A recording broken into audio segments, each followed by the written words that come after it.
में। और आज का हमारा टॉपिक है कि गुड़हल यानी कि हिबिस्कस की कैसे हम देखभाल करें ताकि उसमें अधिक से अधिक फ्लावर आ सके।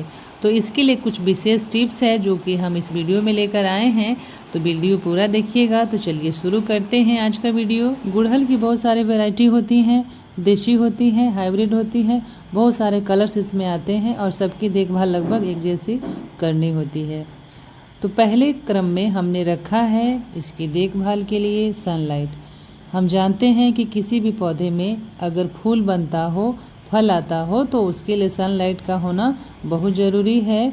उसके लिए कम से कम 5 से 6 घंटे की सनलाइट ज़रूर मिलनी चाहिए, तभी उसमें फ्लावर्स और फ्रूट्स आ सकते हैं। तो ठीक हिबिस्कस के साथ भी यही है, अगर इसे हम छांव में रख देंगे तो इसमें फूल नहीं बनेंगे।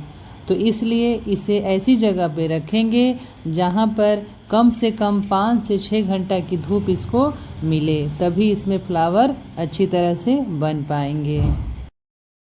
गुड़हल के पौधे का कटिंग आराम से लग जाता है और कटिंग लगाने का समय होता है बसंत ऋतु और वर्षा ऋतु। इन दोनों सीजन में ही हम इसकी कटिंग को लगा सकते हैं, या फिर नर्सरी से पौध खरीद के इसे भी हम अपने घर में लगा सकते हैं। और दूसरे पॉइंट पे हमने रखा है गमले का चयन। गमला हमारा 10 से 12 इंच हो तो ज़्यादा अच्छा है, और मिट्टी का गमला सबसे बेहतर माना जाता है, चूँकि मिट्टी के गमले में छिद्र होते हैं जिसके कारण पौधे में एरेशन बना रहता है। प्लास्टिक का भी गमला ठीक है। और थर्ड नंबर पे हमने रखा है ग्रो बैग। ग्रो बैग भी ठीक है, और इन तीनों प्रकार के किसी भी गमले का हम इस्तेमाल कर सकते हैं। तो उसमें ड्रेनेज होल का होना बहुत ज़रूरी है। जब ड्रेनेज होल नहीं होगा तो पौधे में जब भी हम पानी डालेंगे तो पानी बाहर नहीं निकलेगा और पौधा हमारा सड़ जाएगा, रूट, फिर पौधा हमारा मर जाएगा। तीसरे नंबर पे आता है सॉइल मिक्सचर। सॉइल मिक्सचर हम ऐसा बनाएंगे जिसके कारण पौधे की जो जड़ें होती हैं काफ़ी अच्छी तरह से फैलेंगी। तो उसके लिए हमें बनाना होगा पोरस और भुरभुरी मिट्टी। तो इस क्रम में हमने लिया है 40% सॉइल, 30% कंपोस्ट। कंपोस्ट के रूप में हम या तो वर्मी कंपोस्ट ले सकते हैं, काउडंग कंपोस्ट ले सकते हैं, या फिर लीफ कंपोस्ट। किसी भी कंपोस्ट का हम इस्तेमाल कर सकते हैं। 20% हमने इसमें लिया है सैंड यानी बालू, और 10% के रूप में हमने लिया है राइस खस यानी धान की भूसी, या फिर कोकोपीट। इन चारों को अच्छी तरह से मिक्स कर लेते हैं, और हाँ, साथ में मिलाते हैं 1 मुट्ठी राख और 1 मुट्ठी नीम की खली, और कोई भी फंगीसाइड 1 चम्मच उसमें हम डाल देते हैं और अच्छी तरह से उसको मिक्स कर लेते हैं। और मिक्स करने के बाद उसे हम गमले में भर लेते हैं। तो इस तरह से जो मिट्टी तैयार हुई यह काफ़ी पोरस भी है, पौष्टिक भी है, यानी कि सभी पोषक तत्व तो इसमें मौजूद हैं। और गमले में हम जो होल्स होते हैं गमले में, उस पर क्या करते हैं, एक ठिकरी रख देते हैं। जो खपड़ा का टूटा हुआ पार्ट होता है उसको उल्टा करके रखते हैं, और उसके बाद इस मिट्टी को भर लेते हैं, फिर उसमें हम पौधे को लगा देते हैं। और हाँ, एक स्पेशल टिप, जब भी हम नर्सरी से पौध खरीद के लाते हैं तो उसको लाते ही हमें गमले में नहीं लगाना चाहिए, बल्कि अपने इन्वायरमेंट में उसे कम से कम 7 दिन तक रखना चाहिए। उसके बाद उसे हमें गमले में ट्रांसप्लांट करना चाहिए। चौथा पॉइंट है पानी देना। गमले में हम कब पानी दें? पानी हम तभी दें जब मिट्टी का ऊपरी लेयर सूखा हुआ हो, तभी हम गमले में पानी दें। अन्यथा अगर हम बार बार उसमें पानी देते रहेंगे तो गमले की जो मिट्टी है बिल्कुल गीली हो जाएगी, और उस गीली मिट्टी में पौधे की जो जड़ें हैं वो सांस नहीं ले पाती हैं, और पौधे का जो रूट है वो सड़ जाता है और पौधा उस समय खराब हो जाता है। इसलिए हमें पानी तभी देना चाहिए जब उसकी मिट्टी की ऊपरी लेयर यानी कि गमले की मिट्टी की ऊपरी लेयर सूखी हो, तभी उसमें हम पानी दें। पौधे में पानी हमें सुबह या शाम में देना चाहिए, दोपहर में बिल्कुल नहीं देना चाहिए। और गर्मी के दिनों में खासकर उसे हमें पूरी पत्तियों को बिल्कुल नहला देना चाहिए, इससे पौधे को बहुत ही अच्छा लगता है। गुड़हल के पौधे में फूल सबसे ज़्यादा गर्मी के मौसम में लगते हैं, यानी कि मार्च से जून तक इसमें बहुत अधिक फूल लगते हैं। क्योंकि इसे गर्मी बहुत पसंद है, तो इस सीजन में हमें सही खाद और पानी देना चाहिए ताकि उसमें अधिक से अधिक फूल लग सके। हर 15 दिन पर गोबर की खाद या फिर सरसों की खल्ली का लिक्विड फर्टिलाइजर इसमें देना चाहिए, क्योंकि इसको एसिडिक सॉइल बहुत ही पसंद है और सरसों की खल्ली का लिक्विड फर्टिलाइजर जो होता है वह इसे गुलाब की तरह बहुत ही पसंद है। बरसात के दिनों में यानी जुलाई से सितंबर तक इसमें फूल थोड़े कम बनते हैं और धीरे धीरे जैसे ही जाड़ा का मौसम आता है इसमें फूल बिल्कुल बंद हो जाते हैं या बहुत ही कम हो जाते हैं। तो ठंड के मौसम या डोरमेंसी पीरियड में होता है। तो जैसे ही टेम्परेचर 15 डिग्री से नीचे जाता है और पौधा फूल देना बिल्कुल बंद कर देता है। छठा पॉइंट है प्रूनिंग यानी कटाई छटाई। पौधे में जब फूल आके मुरझा जाए तो उसे हमें तुरंत हटा देना चाहिए और उसकी टहनियों की कटाई छटाई भी हमें करनी चाहिए।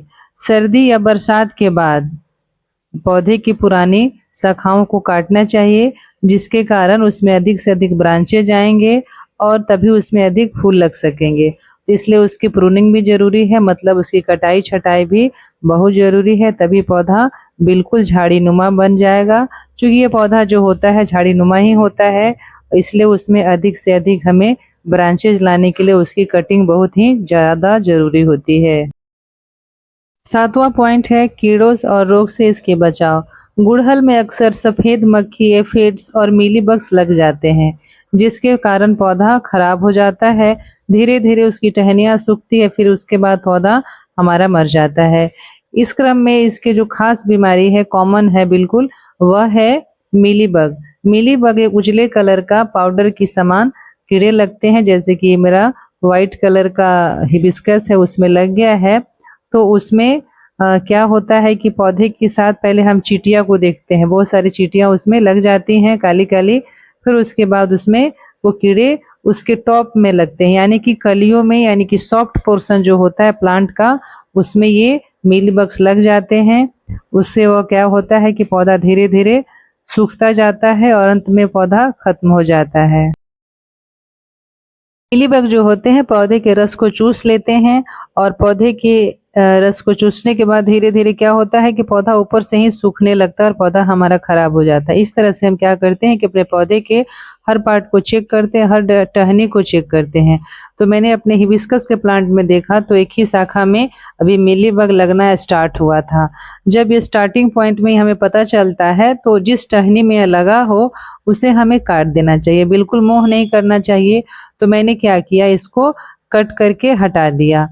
काटने से क्या होगा कि यह रोग दूसरे टहनी में नहीं फैलेगा और इस तरह से हमने इसको काट कर हटा दिया है। गुड़हल के पौधे में रोग न लगे इसके लिए हम उस पर नीम ऑयल का स्प्रे करते हैं। तो नीम ऑयल का स्प्रे बनाने के लिए हम लेते हैं 1 लीटर पानी और 5 ml उसमें नीम ऑयल का लिक्विड डालते हैं। फिर उसके बाद उसमें हम कोई भी लिक्विड सोप उसमें 8 से 10 बूंद डालते हैं। फिर उसके बाद अच्छी तरह से मिक्स करने के बाद पत्तियों पर हम उसे अच्छी तरह से स्प्रे करते हैं और स्प्रे करने का जो समय होता है सुबह या शाम में होता है। तो इस तरह से हमें 10 से 15 दिनों के बीच में ज़रूर उस पर स्प्रे करना चाहिए, ताकि पौधे में कोई भी कीड़ा हो तो वह मर जाए। पौधा में कीड़ा लगने से पहले भी हमें बचाव के रूप में 10 से 15 दिनों के बीच में, यानी कि महीने में कम से कम 2 बार हमें नीम ऑयल का स्प्रे ज़रूर करना चाहिए। इससे क्या होगा, पौधे पे कीड़ा नहीं लगेगा और पौधा हमारा हेल्दी बना रहेगा। चूँकि हम ऑर्गेनिक गार्डनिंग करते हैं तो इसको फूल बढ़ाने के लिए हम उसमें केले के छिलकों का खाद देते हैं। केले के छिलकों को हम सुखा लेते हैं और उसके बाद उसको फाइन पाउडर बना लेते हैं और उसके बाद उसको मिट्टी में मिला कर देते हैं।